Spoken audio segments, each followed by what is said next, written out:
একে তো একটার পর একটা ঝামেলা লেগেই আছে। আজকে রায়ানের অসুখ, তো কালকে আরেকজনের অসুখ, আর আমার এখন শুরু হয়েছে, আমারও গলা ব্যথা করছে, আল্লাহ জানে কি হয়। আসসালামু আলাইকুম ভিউয়ার্স, আমি শারমিন আক্তার আবারও নতুন একটি ব্লগ নিয়ে আসলাম আপনাদের মাঝে। কেমন আছেন সবাই? দোয়া করি সবাই ভালো থাকেন, কেননা যেভাবে অসুখ শুরু হয়েছে, ভাইরাস জ্বর, তারপর করোনা, ডেঙ্গু, মানে একটার পর একটা ভাইরাস শুরু হয়েছে। তো ঘরে ঘরে দেখছি যে অসুখ লেগেই আছে। আল্লাহ পাক আমাদেরকে রক্ষা করুক। আর এইখানে রায়ানের তো জ্বর নামছেই না, 104, 103 এরকম মানে থাকছে। তো মাথায় পানি দিয়ে দিচ্ছি, তারপর ওষুধ খাওয়ানো হচ্ছে, তারপরেও জ্বর কমছে না। তো এটা হচ্ছে গতকালকে রাত্রে বেলা আমি ডক্টরের কাছে নিয়ে গিয়েছিলাম ওকে। তো ডক্টর দেখে বলছে যে এটা সমস্যা নাই, ভাইরাস জ্বর। এখন আল্লাহ পাক যদি মাফ করে, তবে আজকে একটু জ্বরটা কম, মানে গতকালকের তুলনায় আজকে একটু কম। তবে আমাকে ধরেছে মনে হচ্ছে, আমার গলা ব্যথা করছে, মাথা ব্যথা, জানি না কি অবস্থা হয়। আর এইখানে আমার শাশুড়িকে আমি সকালবেলা নাস্তা খাওয়াইছিলাম।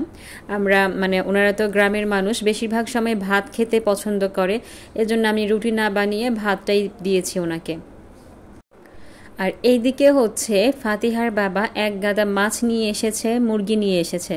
তা আমি একটু রাগারাগি করলাম যে দেখতেছে যে বাসায় মানুষ আছে, তারপরে ফাতিহার পরীক্ষা, আবার রায়ানের জ্বর, মানে সব কিছু নিয়ে আমাকে হিমশিম খেতে হচ্ছে। তাছাড়া মাছ এখনও ফ্রিজে আছে, আবার কেন মাছ আনলো? তো বলতেছে যে মাছ একটু সস্তায় পাইলাম, এর জন্য নিয়ে এসেছি। আর এই যে এটাকে লইটা মাছ বলে, এটা ভুনাটা অনেক মজা, এই জন্য নিয়ে এসেছে। আর আমার শাশুড়ি আছে, বলতেছে যে মাকে দিয়ে কাটাও, সমস্যা নাই।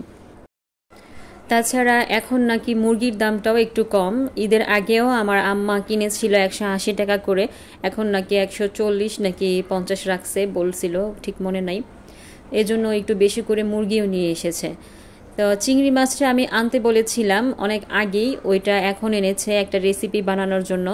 তো ওইটা আপনারা দেখবেন, আগে থেকেই আপনাদেরকে ইনভাইট করে রাখলাম। এইটাকে নাকি হরিণা চিংড়ি বলে, আসলে আমি জানি না, মাছ সম্পর্কে আমার খুব বেশি আইডিয়া নেই। মাছ খেয়েছি কিন্তু সব সময় মানে নাম জানি না। তা আমার মেঝো মামি সবসময় একটা কথা বলতো যে যেই মাছ খাবা সেই মাছের নাম জেনে তারপর খাবা। এরপরে থেকে কিছু কিছু মাছের নাম মানে জানার চেষ্টা করি। ও ধুইয়ে তেলে ভাজে না, বাসা হয়ে গেল না। আর কি বলছে তো তুই আর ওখানে দাঁড়িয়ে ধরি, ও দাঁড়িয়ে ধরি তো বাজার সাথে। তাছাড়া ফাতিহার বাবা প্রচুর মাছ পছন্দ করে, ও যখনই বাজারে যায় ও মাছ নিয়ে আসে।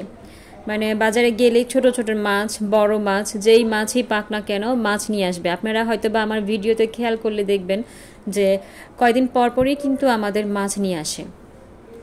তো এইখানে আমিও বসে পড়েছি মাছ কাটতে। এই মাছ কাটা একেবারেই সহজ, আমার কাছে কোনো কষ্ট লাগেনি, আমার শাশুড়ি শিখিয়ে দিচ্ছিল। আর এটার তো কোনো আঁশ নেই, শুধুমাত্র মাথাটা কাটতে হবে আর পেটের যে ময়লাটা ওইটা বের করে দিয়েছি। তো আস্তে আস্তে শিখবো। আসলে কখনো বাপের বাড়ি মাছ কাটিনি, আর বিয়ের পরেও তো কয়েক বছর বাবার বাড়ি ছিলাম, ওইখানেও কাটা হয়নি, এজন্য মানে মাছটা ভালো কাটতে পারি না। আজকে আমার ভয়েস দিতে খুবই কষ্ট হচ্ছে, আমার গলা ব্যথার কারণে বারবার শ্বাস নিতে হচ্ছে, আর ভয়েসটা অনেকটাই মোটা আসছে। আমি পানি খাচ্ছি আর ভয়েস দিচ্ছি, যদি বেশি অড লাগে আপনারা দয়া করে মানে খারাপ ভাববেন না, ক্ষমার দৃষ্টিতে দেখবেন। তো এইখানে আমরা শাশুড়ি বৌমা দুজনেই মিলে মাছ কাটছি, আর চিংড়ি মাছটাও কাটা হয়ে গেছে। তো আমার শাশুড়ি নাকি এই লইটা মাছ কখনো দেখে নাই, এই নিয়ে আমরা একটু হাসাহাসি করছিলাম। কেননা উনি সাগরের দেশের নাকি মানুষ। ফাতিহার বাবা বলছে যে সুন্দরবন, ওইখানে লইটা মাছ নাকি খুব বেশি পাওয়া যায়, আর এটা তো সাগরের মাছ। তো ওনারা কখনোই দেখে নাই, এই জন্য আজকে আমি এই মাছটা ধুয়ে তারপরে ওনাকে রান্না করে খাওয়াইছিলাম।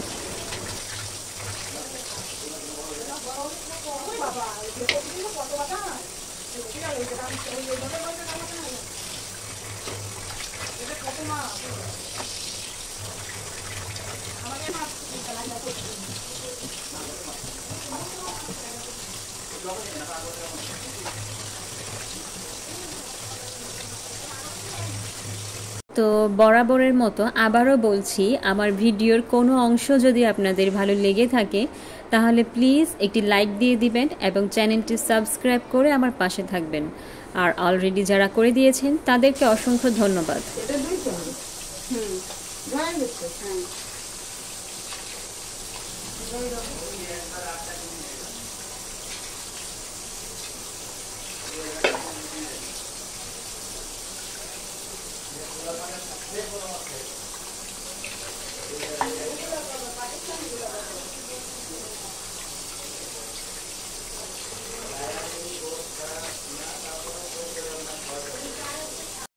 তো এখানে আমি মাছ আর মাংসগুলোকে ধুয়ে তারপর ফ্রিজে রেখে দিব।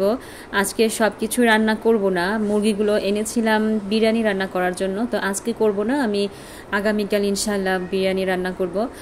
তো আমার শাশুড়ির জন্য আমি লইটা মাছ ভুনা করছি। আর একদমই খুব সহজ এই মাছ ভুনা করা, কোনো হাড় নাই মাছে, কোনো কাটাও নাই, দেওয়ার সাথে সাথেই একদম নরম হয়ে যায় কিন্তু এই মাছটা। আর ভুনাটা খেতে অনেকটাই মজা। তাছাড়া রান্না করতেও খুব বেশি সময় লাগে না। আর লইটা শুটকিটা কিন্তু দাম বেশি লইটা মাছের চেয়ে। লইটা মাছ 170 টাকা কেজি নিয়েছে, আর শুটকি তো মনে হয় 500 নাকি 600 টাকা কেজি, আমি ঠিক জানি না। তা আমার মাছ ভুনা প্রায় শেষ। আমার শাশুড়ি দাঁড়ায় দাঁড়ায় দেখছিল।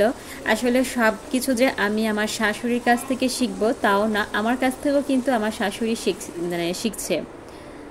আমার দুপুরে রান্না শেষ। শুধু যে লইটা ভুনা করেছি তা না, আরও অন্যান্য আইটেমও করেছি, ওইগুলো দেখাইনি, শরীরটা একদমই ভালো না, তো আপনাদের সাথে সব ভিডিও দেখাতে পারছি না।